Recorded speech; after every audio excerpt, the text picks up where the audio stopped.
It's another Human First AI Marketing podcast. I'm your host, Mike Montague at Avenue 9. You can find us at avenue9.com. My guest this week is Bryan Harris from Growth Tools. You can find him at growthtools.com. We both made it very easy for you. We're marketers. We're not hard to find. Bryan, welcome to the show. How are things these days? Thanks for having me. It is a weird time to be alive where the machines are way better than us. So I'm excited to talk about what that looks like in marketing and coaching specifically. Like what we do is work with humans one-on-one to help them get clients to hire them, because that's the number one problem that exists in small businesses. So simultaneously, I'm excited about the tool set that exists now and minorly terrified at the same time. I think most humans are in that boat of like, this is really cool. Also, we might become Skynet. Yeah, that's what we want to talk about here and figure out where you land on these. So you made a bold statement there. If you think the AI is better, I would say at some things, certainly, or we could say of most people, like, we're both marketers. I would say AI could probably write better copy or something than 90+% of the people out there, especially people that have never been in marketing before. Now, if professional marketers that have been around a while, probably not. That's probably 90-10 the other way. But coaching, I find fascinating as well, because I have had some really interesting coaching conversations with AI, and I'm not sure if that's healthy or not. So in your world of coaching, where do you feel like the AI bar falls? Is a chat with ChatGPT or Claude more effective than a chat with a human, as we said at the end of 2025, or not? More healthy. That's probably above my pay grade. Or helpful. At the end of the day, if my worldview is accurate, so we'll see. We'll let the clock roll out a decade. Humans connect with other humans at a deeper level than we connect with anything else, except maybe dogs. Somehow they work a little differently. But that might be because the humans suck half the time.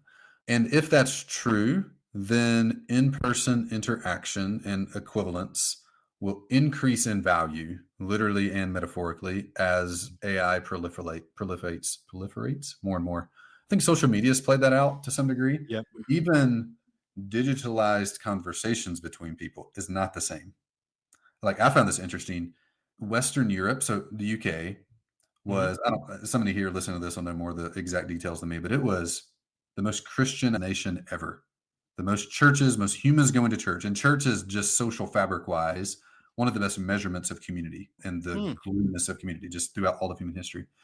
And then over the past century, it's become like total deconstruction mode, churches closing, de-Christianized. There's a gigantic revival happening right now in Great Britain. I found that like wildly fascinating, because if you want to track people's desire level for human interaction, church is the number one metric for it.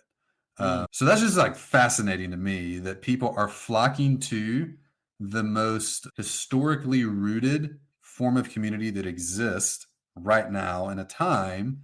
You're coming off the back end of 15 years of social media stuff kind of proliferating. That was not satisfying to anyone. This is that, but even more isolated. I believe that as well. And I think with marketing and everything else, we see that too, that some things just don't scale, right? So, hey, it's great when the first person sends you an email. When the millionth spammer sends you one, not so much. And so when email came out, we're all like, hey, this is great. We don't have to wait for the snail mail for a week and a half to get a document over and get a client signed up or something. Yep. But take that to the extreme and it becomes a weakness. And now we're like, you know what? I would rather walk down the street and sign this contract in person than try to figure out another e-signature product or whatever we have going on. Like, I think AI is gonna be the same way for small businesses, where Walmart or Amazon is great. If you've never had a Walmart in your small town before and it comes, that's a great thing. Once all the mom and pop shops die, though, it's not a great thing, right?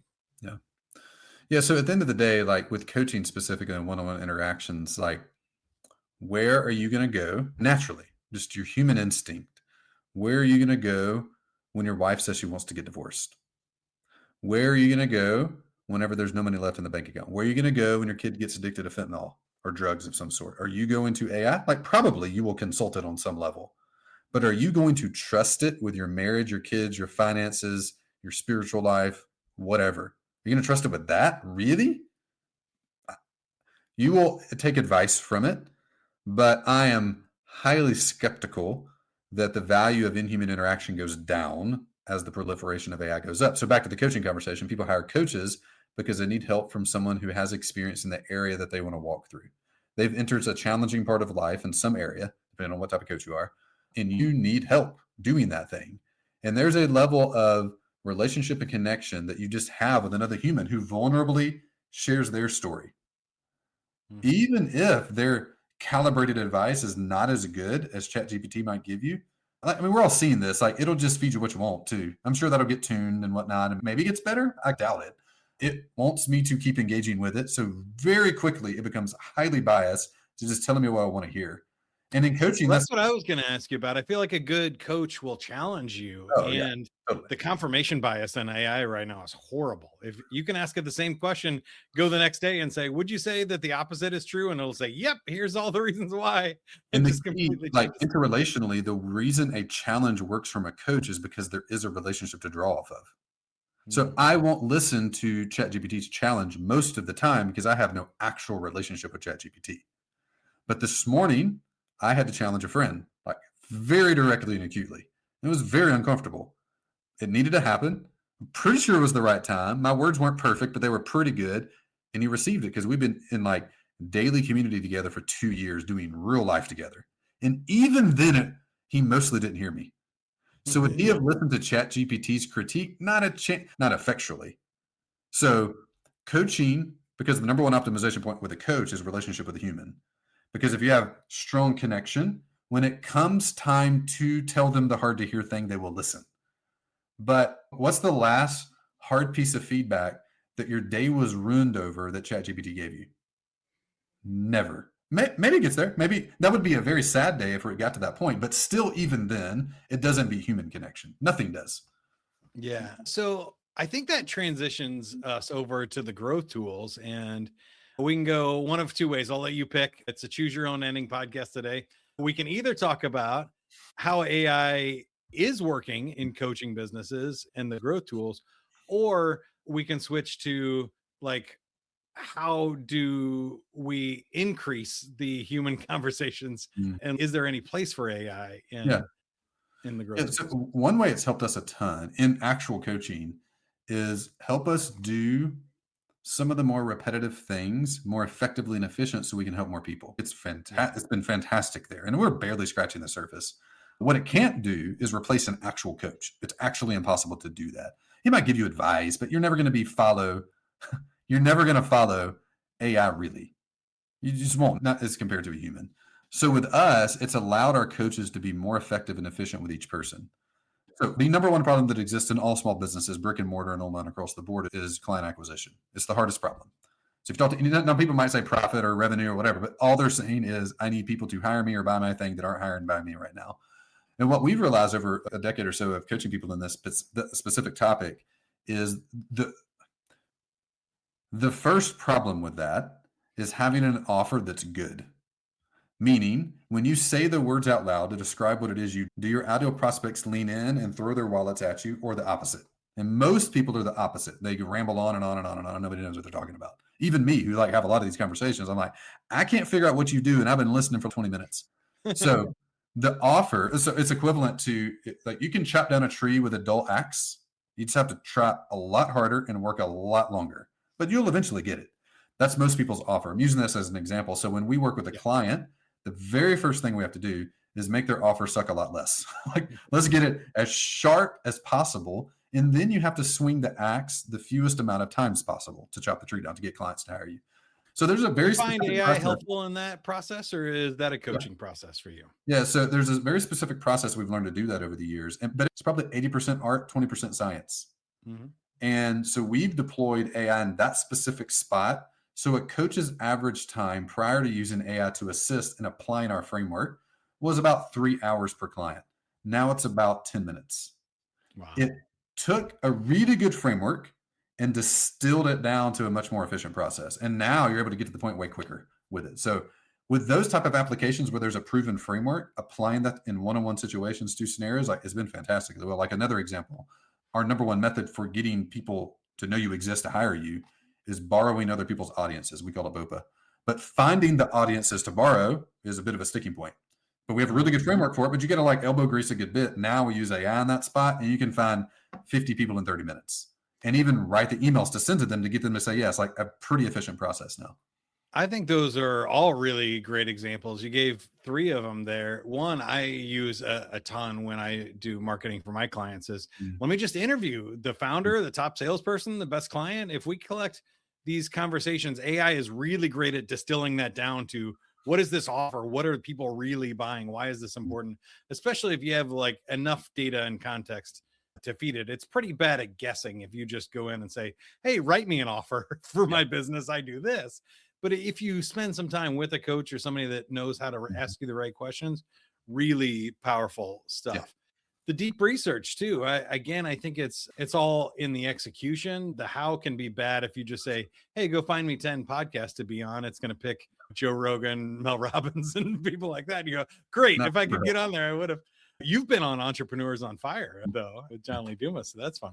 If you can get those, great. But now if you really know how to craft a good prompt, you can get a much better list and attack that. That's great. And then, yeah, the email, I think, is the easy part. Like help me perfect my outreach and get it down to 5 sentences so somebody will actually read it. At the end of the day, people follow people they trust. That's just how we're wired. So I found, like you're saying, if you're an amateur in a category, like here's an example. My next door neighbor has been a coder for 30 years, led a team of 30 people. It's now him and one junior guy, and they've replaced the entire team with AI, like completely. Yeah. They had 30 programmers. Now they have 1.5, and they do more output and more work, but they have a master skill level person running that. If you're a junior level person coming in, you would have no idea how to do 80% of the skill set needed to do that particular thing, because it's not just about a prompt. It's really leadership on scale with machines instead of humans. It's fascinating. If you're really good at a thing, it can make you 10 times more effective and efficient, and increase your impact radius as a result of it. Yeah, I think there's something missing when people say like human in the loop. Is like, you can't just throw any human into the loop anywhere in the process. It's got to be like an expert strategist at the beginning, a really good proofer and fact checker at the end. And it's got to be somebody who knows where it's trying to go tactically to kind of wrestle with the AI in the middle to get the best output. Otherwise, it doesn't get there. But when you do, man, those results are impressive. Like you said, it's 10x. I'm seeing even greater than 10x results for a lot of people. Yeah, that's awesome. So now let's switch to the growth tools. Tell me about what growth tools are, and what do you think is working? Has anything changed since the advent of AI in your world, as far as how you attract people at the top of the funnel, move them through and close them at the bottom? There's 3 fundamentals needed to close a sale. And this is, I think it's actually impossible for it to ever go away. The tools and mechanics will change, but people have to know you exist. Then they have to trust you. And the higher the price point, the more trust needed. And then you have to put a coherent offer in front of them that solves a real problem in their life, like a top 5 problem in their life. If you do those 3 things, you get customers. It's only a question of like, all right, in the current market, based on the current desires and the current problems people have and the current tools that exist, how am I going to get eyeballs? How am I going to get hearts? And then how can I get wallets? Like, those are just the 3 questions. There's not other ones. So one thing I've noticed is people's desire for self-serve DIY information products has gone down because they can self-serve more efficiently with ChatGPT. It's just easier to do. Now, the advice isn't as calibrated because it's the average of all human knowledge. It's not a specific opinionated approach to a thing. So it's less satisfactory. Would you rather go by Amy Porterfield's course on making courses, or would you rather have a dialogue with ChatGPT? It's kind of like, I don't actually know right now. If we get better, like we don't do DIY products, that their success rates are just too low. We just do guided stuff, just coaching specifically. But if I was selling a DIY product, you just have to heavily AI it right now, because that tool set is more efficient at getting the information out that I need in the moment. Now, its effective rate is not higher, but the desire right now with AI is so high, and it's such a brand new tool that might be one of the top 5 coolest tools humans have ever made. It could be number 1. You get like fire, the will, numbers, and AI. Like, it's like that level of an item. So it's breaking categories, but fundamentally, to get a client, of those, you can maybe say like fire is more interesting to watch, but the others, like AI, is more fun to interact with for sure. Yeah, it's way more dopamine than fire is. Yeah, that's what I So was self-serve getting at. DIY has been tough. Like that whole market has it's mostly completely crashed. Talk to any course creator that's been around for a decade, 5 years, and almost all of them nearly, unless they're selling AI stuff, in which case they're probably doing well right now. They're struggling because it's a competitive tool. It's a brand new tool that breaks that paradigm. But they can pivot. The problem is most people in that market, many of the established people in that market are not trying to innovate to solve the problem they're working on. They just came up with a product type that works and they've lost their fire and they're not iterating at all right now. And most of the So I'd love to dive deeper into that because I've seen the same thing. And when I started Avenue 9, I decided, you know what, I'm not going to make a course. I'd made hundreds of courses before in my career and had some do millions of dollars like you as well. And so we could do that if we wanted to. But I think, I guess the question is, I've seen other people iterate and come up with like, oh, let's do a custom GPT or let's find like our own AI chatbot that has some sort of special coaching methodology and stuff. Have you seen any of that other stuff work or take the place of the DIY tool? I'm going to answer that question differently. I don't really watch what other people are doing anymore. Yeah. Unless they're clients, then I pay attention. But what I've just found to be the most effective in every way you measure it, monetarily, impact radius, satisfaction level to owner over time, all those, is just become obsessed with actually solving your customer's problem. Like really, truly, in the most utterly simple way humanly possible. If you truly do that, like you have to know the problem viscerally, you then have to know how other people are solving it, but really just like, all right, what would be the simplest possible way to actually solve this completely? If you do that and are generally aware of the tools available, you'll win your market, all of them. Mm. And you will make, like, most people approach this with how could I deploy AI in my business? I just think that's like the wrong question. The right question is, what are our current bottlenecks and what does AI make possible in our current workflows with our current clients that we could take from taking them 2 or 3 hours to 0 minutes or just a couple minutes? Deploy that because that's solving a real customer problem. But most people are like thinking in tool thinking. They're reasoning by analogy by watching everybody else around them and trying to iterate and just duplicate what they're doing. That's fine, but it's not going to lead to sustained success. What will lead to sustained success always, no matter the tool, no matter the market, no matter the price, no matter anything, is be the best ever and be obsessed with being the best solution that exists on planet Earth to the problem. If so, everyone hires you. If not, the latest and greatest tool will beat you. So all the course creators that got lazy over the past 15 years, like they just got obsessed with the tool, and the tool is the course and their method applying in the course. They weren't obsessed for the most part with actually solving the problem that the course solved. Otherwise, they would have never just stuck to a course because they would have measured their success rates and they'd have seen, hey, less than 10% of people finish it, less than 1% get any result, and less than 0.1% get the real result. They don't work well. So you would have naturally have iterated with simpler frameworks and better tools. And when AI came along, you'd have been able to immediately deploy that to blow open your impact radius, which generates word of mouth and generates referrals and lowers CAC and increases profit. But almost no, like it seems like the most brain dead simple thing when you say it out loud. I have met like 2 humans ever who do that, kind of. They just like, it just doesn't exist. Everybody's tool shopping, trying to figure out the latest and greatest. Like, just screw all of that. Become obsessed with the actual problem. Make sure it's a real problem that a lot of people have, and just don't quit for 20 years.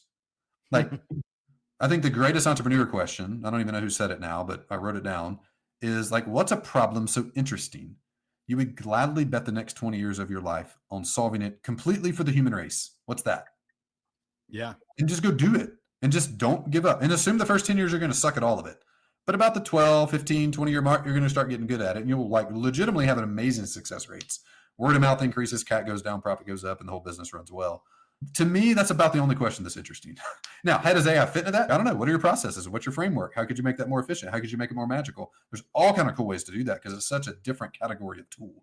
But if you're not playing that game, it will put you out of business. Yeah, I agree with that wholeheartedly. And I think that's why I like solving the problem of humans and AI working together, especially in marketing, is because when I saw this tool come out, and I've seen it multiple times in my career, the websites come out and everybody makes bad websites. Like email comes out, everybody sends spam. Social media comes out and everybody's like, oh, let's create a whole bunch of junk and content, or blogs Yeah. come out and like, how can we write 1 million blogs and optimize for every long tail keyword possible? And nobody's worried about what you said of solving Like, the the actual problem problem. solving. And so when I saw AI, I was like, Yeah. this to me is the line in the sand. This Mhm. cannot scale. If everybody uses AI to spam and do the old tactics poorly, Yeah. it's going to crash the whole system. It's going to Yeah. ruin it for everybody. So there's got to be a different way to leverage these. And I like the way you're going. So I wanted to, you can respond to that, but I wanted to go back to what you said about eyes, hearts, Oh, yeah. and That's hard to wallets, Yeah, because on I the think creativity a lot mark, of people are still focused on the eyes part, though. yeah, we become way too obsessed with the eye thing, and you become master of eyes, and nobody like that doesn't really matter all that much. It is how many humans hired you, because eyes don't pay your bills and eyes don't produce impact. Actually, they won't even help the person. For somebody to truly be transformed by your help in whatever format, whether that's SaaS or a book or a course or a coaching or whatever, they have to pay you money, because until they pay you money, they will not give you your attention. Now, you might give them tips and tricks ahead of time, but that mostly doesn't help people all that much because they haven't committed to a path yet. They haven't turned to follow a specific person or method to reach a result. So as soon as it gets hard, we quit. It's why most like self-serve gyms don't work all that well, because it's due to my effort, which sucks, and my attention, which is not good. I'm not following a human, so I'm not going to get the result. I wanted to speak to something you said earlier, though, Yeah. how seeing how people wielded social media and the internet and all the things that's produced prior to AI, the creativity level is pretty low. Overall, it makes when people create real art really stand out. And it's surprising, really, even now, how low the bar actually is. It's surprising there's just one Mr. Beast. It's surprising that there aren't hundreds and hundreds of them. There's just not. My worldview would say, unless God is the only creator. People call themselves creators. No, you're not. You're not God. Shut up. You make things, you make art, and the only thing that will make that novel and new and catches people's attention is when God's working through you to create a new thing that stands out, that touches some level of core truth. And that's what art is. It's the reason we don't even know what this stuff looks like half the time. It just catches our attention and it calls to something deep down inside of us, and we're drawn to it as a result of it. We don't even really know why. It's mostly subconscious. Same thing with marketing emails or websites or all of that stuff. When we primarily just work with our logical mind, we don't create interesting things. We just don't. Like, it's same run-of-the-mill Squarespace site, Squarespace template, same thing. It's not attracting anybody. And as a result of that, you're chopping with a dull axe. And all your stuff's just okay. And you have to become a master marketer to move the needle on anything, because your axe is so dull and so blends in that it doesn't stand out at all. AI doesn't help that at all. AI is not God. AI is not the Holy Spirit living inside of you and working through you to create new novel stuff.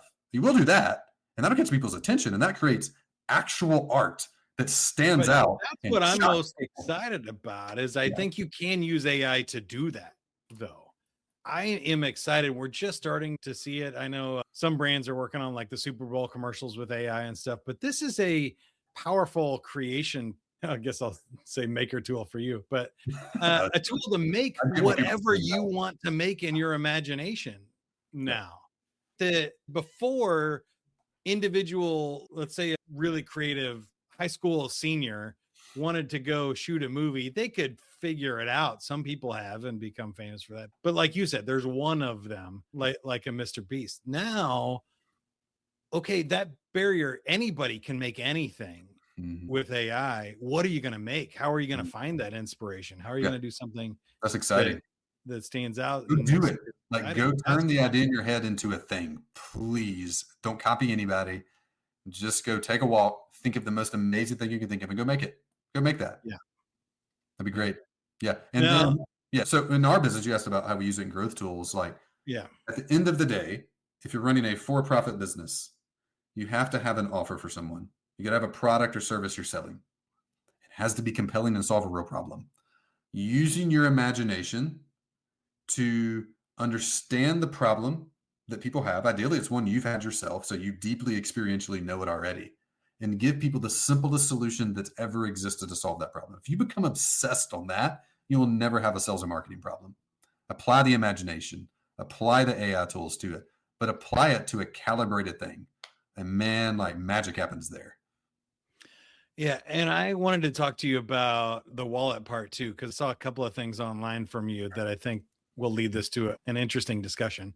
Yeah. In AI, I realized that with my marketing agency here, I could no longer charge the way everybody else was charging. It used to be, oh, $50 an hour. Well, I could do your whole marketing plan for the year in an hour. And that is a bad deal for me. Or if I charge you per piece and I say, okay, it's $50 a blog post, Mm. I can make 1,000 blog posts in an hour and you owe me 50 grand for my hours worth of work. That's a bad deal for you. So I realized I was like, I need to set up a high level retainer for my expertise. Yeah.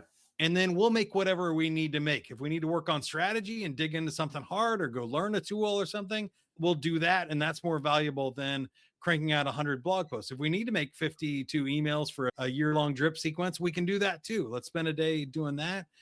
But I feel like AI has fundamentally changed the value creation, especially for human effort. Would you say that humans have become then more expensive or are discounted now because Hmm. they can do more in an hour? You know, whether it's agency or coaching or do it yourself, which are the three main product types in informational things, with all three of those, in all situations, what we're hiring or buying is not time, it's a result. In all of them. I was just talking through examples of whether you're hiring a marriage counselor or a marketing agency or a cleaning crew for your house or a yard service, or I don't care how long the yard service takes. I would rather less than more because I don't like the mower outside. I don't care how long my Facebook ad agency works. So literally not even a metric I think about. What I care about is the ROAS, like how much money do I spend and how much money's made. So, and what that could apply to a course, like I don't want more videos. I actually want less videos. Nobody said, Bryan, add 50 more hours I need to look at. Nobody ever says that. So the time for money thing in this world is mostly a pullover from other industries prior. It really has nothing to do with what anybody wants. Amazon's proven this out. The 2 or 3 fundamentals is always lower price and always faster. So Amazon Prime comes out of next day shipping, same day shipping out of that. We never say we want more because the value's there better. It's like in no situation does that work. But do the humans get more valuable? I would say in business world, always the company that has the highest success rate in the shortest amount of time wins. Meaning, just example, if my marriage sucks and I'm hiring a marriage counselor A takes 3 years and I got to pay them $30,000. Marriage counselor B takes 1 minute and I pay them $3. I would hire this one. So Yeah, more time doesn't equal more money. Lower success rate doesn't equal more money. It is highest success rate first, shortest amount of time and effort applied second. That's just the value of any coaching, consulting, information acquisition product. I want less pages in the book. I've never talked to a person that's like, I wish that book was longer. It's always shorter. Now, as the Would you person also who creates say, it, we have to look for the minimum effective dose and actually make it effective and not just be a dopamine hit for somebody. I love that idea of make less stuff, but make a bigger impact for sure. And that minimal effective dose is a great concept for that. Would you then say, though, that most coaches and consultants need to charge more for an effective for dose? sure. The one thing, one of the things, and there's only a handful in every business I've ever been inside of that you could do without asking any question is just double the price. In every business I've ever been in, all of them, you would immediately increase revenue between 50 to 100% if you just came in and doubled the price. Sometimes, but almost never do conversions go down. Like actual global conversion rate almost never goes down, which means you're converting at the same rate at 50 to 100% times the price. Like that exists in nearly every business I've ever seen, especially coaching and consulting businesses and agencies. There's some weird things with coaching and speaking that you actually get more gigs when you charge more than less. It's an inverse. Yeah, and we specifically work with coaches and help them turn, and people are doing all sorts of fulfillment and offer structures and help them turn their offer into minimum $10,000. Some people up to $100,000 depending on their offer. And there's a 3-part acronym. We just help teach them to teach the concept and then work through the specifics with them. And it's TAP. So most people think that to make an offer, an informational or agency type product more valuable, you have to increase information, increase deliverable quantity in agency land, or increase informational points in book, course, coaching land. The opposite's true. Information is now completely a commodity. Now, opinionated, proven information is not, but information as a whole is. So when people hire us to coach them, they don't want us to tell them everything we've ever learned about the topic. They want the minimal amount of, they actually want less information. So if I have some friends named Bob and Linda, they wrote this book called Simple Money, Rich Life. It's a fantastic personal finance book. If I hired them to coach me in personal finances and paid them 10 grand and all they did was give me their book, which is the sum total of their knowledge, or let's say you hired Jim Collins, who wrote The Good to Great, Built to Last, and whatever. He wrote the best trilogy in business history, does the most thorough analysis in business history, and you can buy it all for like $80 at Barnes & Noble. It's crazy, actually. But if you hired him and paid him $1 million consulting fee, which Bezos did in 2000, he actually helped design all of Amazon, Jim Collins did. But if all he did was to give Jeff his books and say, ask me questions, that would suck as a product type. Jeff would be very not happy with that $1 million he paid Jim Collins. The value in coaching specifically is knowing which 3 chapters they actually need. It's in evaluation, it's in planning, and it's in selective informational giving. So I hire a marriage counselor. I don't want to know the theory of marriage counseling. What I want is the pain to stop and the joy to increase. That's all I want. So I need you to identify where the pain is and the source of that and give me the equivalent of your 3 or 4 pages out of your book that will produce actual transformation in us. I actually want less of you talking and more of us changing, always, in all situations. So training goes down, but the 2 things that go up, and this is the challenge to AI in ways, depending on how you think about it, your level of access and your level of perks should go up. Calibrated from someone who has been there, meaning when I'm in the middle of the fight, or we're in the middle of a month that we're way over budget in, or in the middle of a bad month in business and sales aren't happening, where do I go? Who do I have access to? Who do I have access to that's been there, done that? And can I ask them questions? Can I text them? Can they just FaceTime in and like debrief real quick on what's happened? Because we don't even know in the marriage fight half the time. It's like, oh, we just argued about something. I don't even know what we argued about really, but we were all both mad about something. Can you just debrief that within an hour? That'd be great. I wouldn't pay you $10,000 for your book, but I pay you $10,000 to give me the 3 lessons we actually need and have access to you so you can actually make a plan to help us through it. Like, I'll give you more money for that all day long. Yeah, I love that. I like that inverse idea in that we don't need more pages of the book. We need more insight. We need to know which page the answer we're looking for is on. We're even doing this with ChatGPT. We're getting annoyed at how long-winded it is. And I'm like, I'm just dulling. I was working on a test. We got a grade a coach tomorrow. I was like, let me just throw all of our lessons in there and have it give me the questions to ask her. And it was just going on and on. And I'm like, I stopped it. It's like, say this in way less words. Because you're just like way too thorough. Like, I don't need that level. So like we do it there too. Even with the most thorough immediate response thing that's ever existed, we still want less words. Just can you calibrate to me? Yeah. I like that. One last question for you before we let you go. And that is, how do you see this all playing out? Do you think that wins, or do you think AI becomes overwhelming? Do we end up in Minority Report? What happens if you play these threads out? I can't see the future. I don't know. My gut is 2 things. 1, the value of inhuman interaction goes up drastically. Maybe 2, the mental health crisis gets much, much, much, much worse. It's worse than it's ever been in all of human history by a lot. The data is really, really bad there. And I think this will make it substantially worse, not better. I mentioned this in the very beginning and I alluded to it midway through. I'm obviously a Christian. And there's a story early on in the Bible. I think it's Genesis 11. It's the Tower of Babel. People were going to become God, or they were going to try to basically take the place of him.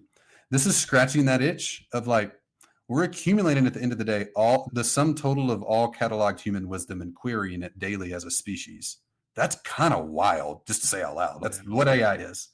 You have access to accumulation of all human wisdom that we get to query real time and get immediate responses to.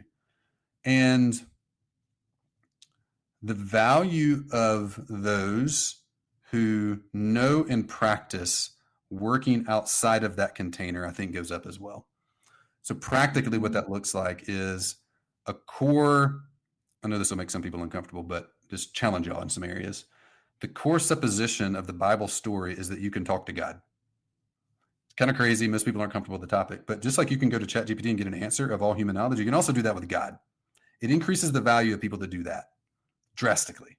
That always been the single most valuable skill that exists on planet Earth. But now that all we have is human wisdom and we're all becoming habitual users of it, the value of that goes up drastically. What that all means in the crock pot of humans, I don't really know. But Yeah, where we're going at the company is more human touch. We have 6 office hours a day for clients. We have 3 for non-clients. We have in-person interactions quarterly. I'm like, how can we touch and hug? We have a hug counter this year. How many clients can we hug? We're at like 125, and we just started this year with like in-person things. I'm like, more people that we touch, because transformation, tears happen there. Very rarely do tears happen on Zoom. And that's where transformation and lies are broke down and actual breakthrough happens. Well, that's I like what you said there, the human because race, I have no idea. I don't know. It'll be curious to watch though. well, I like what you brought up, and I don't know which one will win. I think we'll go pretty far down the path of trying to fake human knowledge or godlike powers before we realize that we can't. In my book, Playful Humans, I talked about this with just play, that there's such a thing as like true play and then partial play, and then there's just fake play. Yeah. And so when we're kids, we don't have any trouble having a true play experience with our friends. Go outside and play tag. You don't need any equipment or anything. You just need 2 people. Yeah. A ball helps. Easy. Yeah. When we become adults and we start drinking, we think we're getting together with our friends to play, but alcohol is impeding and it's creating an artificial environment. Or when you come up with a AI avatar friend that you're talking to, it's a fake form of human interaction that doesn't fill any of those emotional needs. It doesn't trigger the same endorphin, serotonin, like happiness levels or fulfillment long term. And so social media made everybody less social. Reality TV made everything less real. It doesn't, they're all fake. It's artificial, like by name, it's fake. Yeah. So I like where you're heading with AI there too, of ultimately the people who still have real knowledge and experience or know how to interact in the world become more valuable as more people have fake knowledge and fake 100%. Interactions. There's no way around that. There's no. And I already see coaches and consulting saying, "Here, let me ask Claude for you," and sending their Claude answer over to a client. They don't understand the game they're playing. Like they just don't even understand what business they're in if they're doing that. Use it to facilitate, use it to help, but like, that's awesome. All right. So before we let you go, tell us about Growth Tools. How can you help us? How can we help you? Yeah, totally. If anybody's interested in what we've talked about, if you have a problem with client acquisition, I would love to just gift any listener 7 days of free coaching with us. I'll teach you how we acquire clients. I'll give you our templates and frameworks and even some AI prompts to help you facilitate in the process, not to replace humans and coaches, but to help be more efficient with finding your offer, getting clients to hire you in the whole process. You just go to growthtools.com/A9 and just sign up right there. It's 7 days free. We'll coach you. We'll have live office hours. I'll personally train you. Our coaches will be in there giving you actual feedback with real humans on Loom, see their face and hear their voice, the whole deal. We do that. I would love to give that to you and just walk with you. And if you like what we do, all we do as a company is we help people create amazing offers and get clients to hire them for one-on-one personal interactions and make good money and have a good impact doing it. So growthtools.com/A9, you can grab that for free. Love it. And Bryan Harris has been our guest this week. You can also find him on LinkedIn and Twitter and stuff. He's a marketer, but go to growthtools.com/A9 and find that out for yourself. And if you're looking for help in how you go to market in the content world, that's what I do at Avenue 9. So go to avenue9.com and we'll talk about how you build community, how you build content, how you build courses, an audience, a following, and really connection with actual humans, because we can all make more stuff. What I want to help you do is figure out how to use that to make more relationships, better conversations, and more money. Go to avenue9.com. Until next time, good luck. Keep going, everybody.